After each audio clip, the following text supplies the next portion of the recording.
Cro-Blanc par Jack London. Chapitre 22. La Terre du Sud. Cro-Blanc reprit terre à San Francisco. Il fut stupéfait.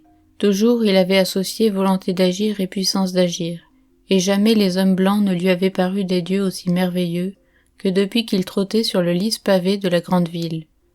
Les cabanes qu'il avait connues faites de bûches de bois faisaient place à de grands bâtiments hauts comme des tours. Les rues étaient pleines de périls inconnus, camions, voitures, automobiles, de grands et forts chevaux traînaient d'énormes chariots.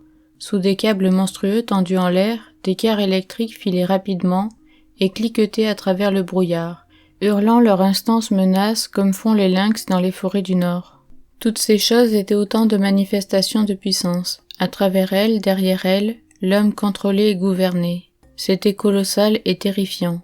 Cro-Blanc eut peur, comme jadis lorsqu'arrivant du Wild au camp de Castor Gris quand il était petit, il avait senti sa faiblesse devant les premiers ouvrages des dieux. Et quelle innombrable quantité de dieux il voyait maintenant. Leur foule affairée lui donnait le vertige. Le tonnerre des ruées l'assourdissait, et leur incessant mouvement, torrentueux et sans fin, le bouleversait. Jamais il n'avait autant senti sa dépendance du dieu d'amour. Il le suivait, collé sur ses talons, quoi qu'il dût advenir. Une nouvelle épreuve l'attendait qui longtemps par la suite demeura un cauchemar dans son cerveau et dans ses rêves. Après qu'ils eurent tous deux traversé la ville, ils arrivèrent dans une gare pleine de wagons, où Cro-Blanc fut abandonné par son maître, il le crut du moins, et enchaîné dans un fourgon au milieu d'un amoncellement de malles et de valises. Là commandait un dieu trapu et herculéen, qui faisait grand bruit, et en compagnie d'autres dieux, traînait, poussait, portait les colis qu'il recevait ou débarquait. Cro-Blanc, dans cet inferno, ne reprit ses esprits qu'en reconnaissant près de lui les sacs de toile qui enfermaient les effets de son maître. Alors, il se mit à monter la garde sur ses paquets. Au bout d'une heure, Weedon Scott apparut. « Il était temps que vous veniez, » grogna le dieu de fourgon. « Votre chien prétend ne pas me laisser mettre un doigt sur vos colis. » Cro-Blanc fut emmené hors du fourgon. Il fut très étonné. La cité fantastique avait disparu. On l'avait enfermé dans une chambre qui était semblable à celle d'une maison, et, à ce moment, la cité était autour de lui. Depuis, la cité s'était éclipsée. Sa rumeur ne bruissait plus à ses oreilles, mais une souriante campagne l'entourait, baignée de paix, de silence et de soleil. Durant un bon moment, il s'ébahit de la transformation. Puis, il accepta le fait comme une manifestation de plus du pouvoir souvent incompréhensible de ses dieux. Cela ne regardait qu'eux. Une voiture attendait. Un homme et une femme s'approchèrent, puis les bras de la femme se levèrent, entourèrent vivement le cou du maître. C'était là un acte hostile. Cro-Blanc se mit à gronder avec rage. « Ça va, mère, dit Scott, s'écartant aussitôt et empoignant l'animal. Il a cru que tu me voulais du mal, et c'est une chose qu'il ne peut supporter.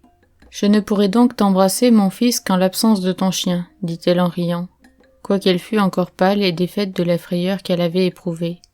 Nous lui apprendrons bientôt à mieux se comporter. Comme Cro-Blanc, l'œil fixe, continuait à gronder.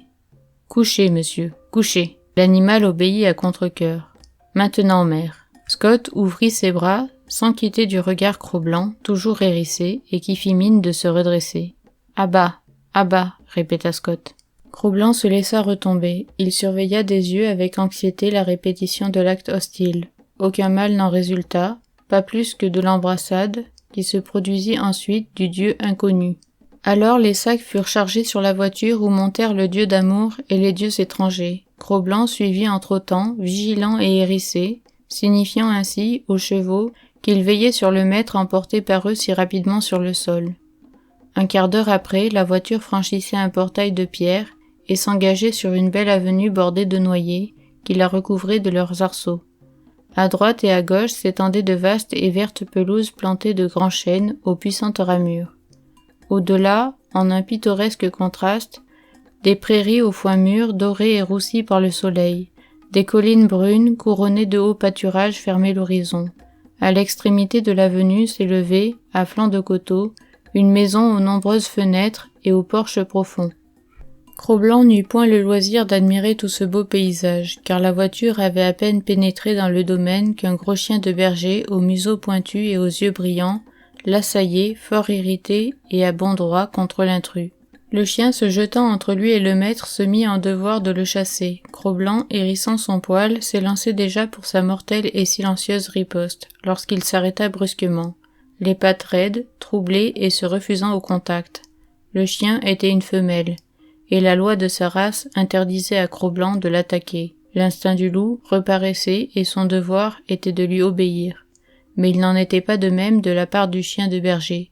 Son instinct à lui était la haine ardente du wild. Cro-Blanc était un loup, le maraudeur héréditaire qui faisait sa proie des troupeaux et que, depuis des générations, il convenait de combattre. Tandis que Cro-Blanc retenait son élan, la chienne bondit sur lui et enfonça ses crocs dans son épaule. Il gronda involontairement, et ce fut tout. Il se détourna et tenta seulement de l'éviter, mais la chienne s'acharnait, et le poursuivant de ci de là ne lui laissait aucun répit. « Ici, Collie !» appela l'homme étranger qui était dans la voiture. Weedon Scott se mit à rire. « Père, ne vous inquiétez pas. Il fait son éducation.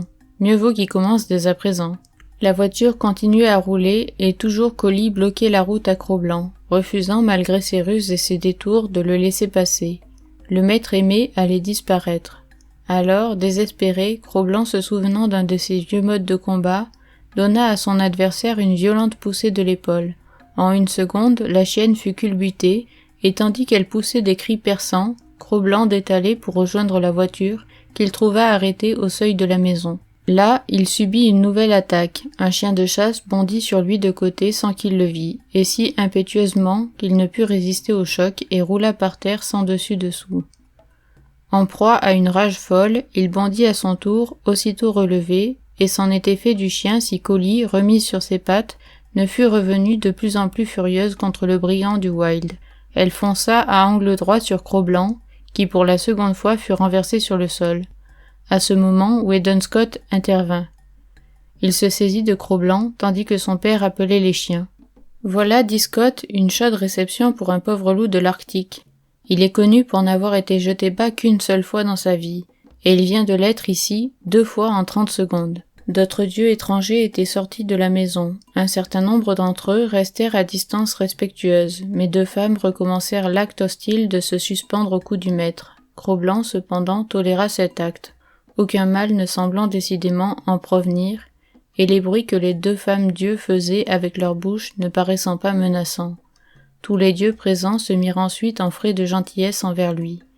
Mais il les avertit avec un grondement de se montrer prudent, et le maître fit de même avec sa bouche, tout en le tapotant amicalement sur la tête. Les dieux montèrent ensuite l'escalier du perron afin d'entrer dans la maison. Une des femmes dieux avait passé ses bras autour du cou de Collie et la calmait avec des caresses. Mais Collie demeurait grinçante et surexcitée, comme outragée par la présence tolérée de ce loup, et persuadée intérieurement que les dieux étaient dans leur tort. Dick, le chien, avait été se coucher en haut de l'escalier, et lorsque passa Cro-Blanc collé au talon de son maître, il gronda vers lui. « Toi, viens, loup, dit Scott, c'est toi qui vas rentrer. » Cro-Blanc entra, les pattes raides, la queue droite et fière, sans perdre Dick des yeux afin de se garder d'une attaque de flanc, prêt aussi à faire face à tout danger qui pourrait fondre de l'intérieur de la maison. Rien de redoutable ne se produisit. Puis il examina tout autour de lui, et cela fait se coucha avec un grognement de satisfaction aux pieds de son maître. Mais il demeura l'oreille aux aguets. Qui sait quel péril l'épiait peut-être sous ce grand toit de la maison qui pesait sur sa tête comme le plafond d'une trappe.